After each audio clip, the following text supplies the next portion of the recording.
नाशिकमध्ये शिवसेना ठाकरे गट आणि मनसेच्या वतीनं संयुक्तरित्या मोर्चा काढण्यात येणार आहे। हा मोर्चा नेमका कसा असेल, या मोर्चातील मागण्या नेमक्या काय असतील, या संदर्भात चर्चा करण्यासाठी आपल्यासोबत आहेत मनसेचे प्रदेश सरचिटणीस दिनकर अण्णा पाटील। अण्णा, काय सांगाल? आपण आज शिवसेनेसोबत बैठक झालेली आहे आपल्या कार्यालयामध्ये। नेमका हा मोर्चा कशासाठी काढण्यात येणार आहे? काय प्रमुख मागण्या घेऊन हा मोर्चा निघणार आहे? महाराष्ट्र नवनिर्माण सेना आणि शिवसेना उद्धव साहेबांची आमची संयुक्तिकरित्या 3 दिवसापूर्वी शिवसेना कार्यालयात मीटिंग झाली। नाशिकमध्ये ज्या घटना घडत आहेत, नाशिक भयभीत झालेलं आहे। नाशिकमध्ये एकही विकासाचं काम होत नाही, जनतेला न्याय मिळत नाही, शेतकऱ्यांना न्याय मिळत नाही। खरं तर हा जिल्हा कष्टकरी शेतकरी कामगार वर्गाचा आहे। या सगळ्या विषय घेऊन आम्ही 12 सप्टेंबर 2025 रोजी महाराष्ट्र नवनिर्माण सेना आणि शिवसेना मोर्चा काढणार आहोत। त्यामध्ये प्रामुख्याने विषय काय, नाशिक शहर व जिल्ह्यातील कायदा सुव्यवस्था, ड्रग्ज प्रकरण आणि संपूर्ण देशाला लाजवील असं हनी ट्रॅपचं प्रकरण, शेतकऱ्यांच्या कांद्याला भाव मिळत नाही, शेतकऱ्यांच्या ऊसाला भाव मिळत नाही, शेतकऱ्यांना खतं मिळत नाही, अशा अनेक विषयावर आज आपण बघितलं। या नाशिक शहरामध्ये खड्ड्यांचं किती मोठ्या प्रमाणामध्ये जनतेला त्रास सहन करावा लागतो, वेळेवर पाणी मिळत नाही, TDRचे भ्रष्टाचार आपण बघितलं। स्वतः या शहरातील भारतीय जनता पार्टीचे आमदार महापालिकेतला TDRचा भ्रष्टाचार असो, कामगारांचे पैसे खाणं असो, आरोग्य सगळं धोक्यात आलेलं आहे। असे अनेक विषय घेऊन आम्ही हा मोर्चा आयोजित केलेला आहे आणि 14 तारखेपासून आम्ही नाशिक शहरातील 6 विभाग आहे, सिडको, सातपूर, नाशिक रोड, पंचवटी, मध्य नाशिक 1 आणि 2 अशा 6 विभागामध्ये 14 तारखेपासून दररोज एक मीटिंग आयोजित केलेली आहे। नाशिक जिल्ह्यात 15 तालुके आहेत। त्या 15 तालुक्यांमध्ये दर दिवशी आम्ही संयुक्तरित्या मिटिंगा आयोजित केलेल्या आहे कार्यकर्त्यांच्या। जनतेला आम्ही आव्हान करणार आहोत, आपण सगळ्यांनी यामध्ये सहभागी झालं पाहिजे। आणि आपण एक बघितलं, महायुतीकडे जे माजी नगरसेवक असतील, पदाधिकारी असतील, ते का जात आहेत? सर्वात मोठा धाक जो विधानसभेमध्ये VM मशीनचा यांनी दुरुपयोग करून हे सत्तेवर आले आणि तोच फॉर्म्युला जर यांनी जिल्हा परिषद, महानगरपालिका, नगरपालिकांमध्ये जर केला म्हणून लोक घाबरून जात आहेत। परंतु जनतेने घाबरून न जाता आपण बघितलं असेल, काल राहुल गांधी साहेबांनी 300 पेक्षा जास्त खासदाराने निवडणूक आयोगाच्या कार्यालयावर मोर्चा काढला आणि राहुलजी गांधींनी जेवढं या महाराष्ट्रामध्ये खोटं मतदान नोंदवून 76 लाखापेक्षा ही माणसं निवडून आलेली आहे महायुतीची। अन्यथा या महाराष्ट्रामध्ये विधानसभेला 150पेक्षा जागा या महाविकास आघाडीला आणि 10 ते 11 जागा ह्या महाराष्ट्र नवनिर्माण सेनेला 100% मिळणार होत्या। आणि हे सगळं मताचा गफला करून ही लोक सत्तेवर आलेले आहेत।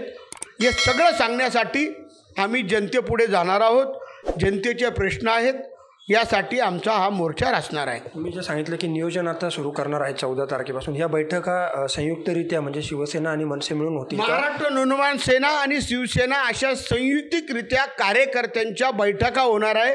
तीच पत्रकार परिषद आज या ठिकाणी केली आणि 14 ते 10 सप्टेंबरपर्यंत या आमच्या 21 बैठका मोठ्या प्रमाणात संयुक्त अशा होणार आहेत। या मोर्चाला कोण कोण उपस्थित राहणार आहे, त्याचं काही नियोजन सुरू आहे का? आपले नेते, पक्षाचे नेते, पक्षाच्या शिवसेना आणि महाराष्ट्र नवनिर्माण सेनेचे मुंबईहून प्रमुख पदाधिकारी आणण्याचा सुद्धा प्रयत्न करणार आहोत। उद्धव ठाकरे असतील किंवा राज ठाकरेंना आपण या संदर्भात भेटणार? आम्ही आमच्या इथली कोर कमिट्या दोन्ही पक्षाच्या विचार करू आणि त्यांना निमंत्रित करण्याचा प्रयत्न करू आणि आले तर चांगलंच आहे।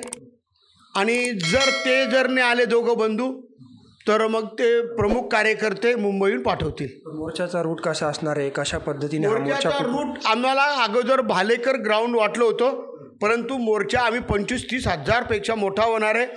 मी जनतेला आवाहन करणार आहे, जरी आज महाराष्ट्र नवनिर्माण सेना आणि शिवसेनेचा जरी मोर्चा असेल, परंतु याच्यामध्ये अन्य माझ्या माता भगिनींनी जरी सामील झालं व्हावं हा आमचा हेतू आहे. कारण महायुती सरकार अतिशय या महाराष्ट्रातील जनतेवर अन्याय अत्याचार करत आहेत. आपण बघितलं असेल, नाशिकसारख्या ठिकाणी 40पेक्षा जास्त खून या नाशिकमध्ये झालं. ड्रग्जचं प्रकरण तुम्ही बघितलं. हनी ट्रॅप अतिशय मोठा हा या ठिकाणी झालेला लैंगिक अत्याचाराची गोष्ट आहे. आणि याच्यामध्ये मूळ मालकच महाराष्ट्राचा सांगतो नो हनी ट्रॅप, काहीच नाही बुवा असं दर्शवलं जातं. परंतु हे प्रकरण दडपलं जाणार नाही. तुम्ही ओपन करा आणि जनतेला माहिती होऊ द्या तुमच्या काळात काय चाललेलं आहे. अनेक विषय आहेत आणि त्या विषयांना वाचा फोडण्यासाठी आम्ही दोन्ही पक्षाचे कार्यकर्ते पदाधिकारी सज्ज झालो आहोत. जनतेने पण सज्ज व्हा. आता इतक्यात मला एक वकील साहेबांचा फोन आला. त्यांनी टी व्हीवर बघितलं, म्हणे पाटील साहेब तुम्ही अतिशय चांगले मुद्दे घेतले, आम्ही सर्व जनता तुमच्याबरोबर राहणार आहोत. नाशिकमध्ये जर पाहिलं तर शिवसेना आणि मनसेची मनोमिलन होताना कुठेतरी दिसतंय. राज्यामध्ये अद्यापपर्यंत त्या संदर्भातल्या चर्चा चालू आहे. नाशिकमध्ये पहिल्यांदा दोन्ही गट जे आहेत ते एकत्र येतात. कसं बघता आपण पुढच्या काळामध्ये आपण दोन्ही पक्ष एकत्रितपणेच पुढे निवडणुकांना सामोरं जाणार आहात की काही भूमिका वेगळ्या असतील? असं आहे, एकत्र यायचं का नाही यायचं हा माननीय राजसाहेब आणि उद्धवसाहेब निर्णय घेणार आहे. पण आज नाशिक शहर आणि जिल्ह्यामध्ये गरज आहे सत्ताधाऱ्यांच्या विरोधात लढणं.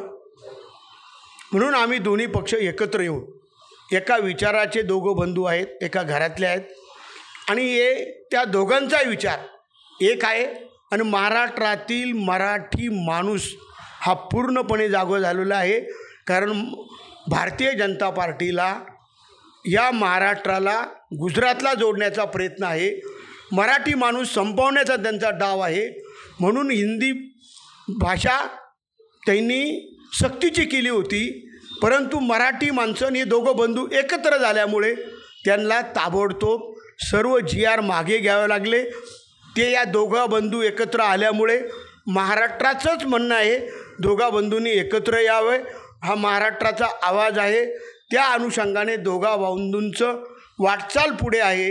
आणि आज आम्ही नाशिकमध्ये एकत्र येणं हे गरजेचं आहे.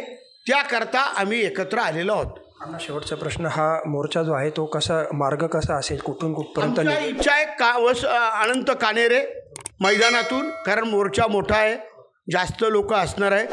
आता ती जागा भालेकर ग्राउंड कमी पडेल, तर इथून आम्ही हा मोर्चा कलेक्टर कचेरीवर नेणार आहोत.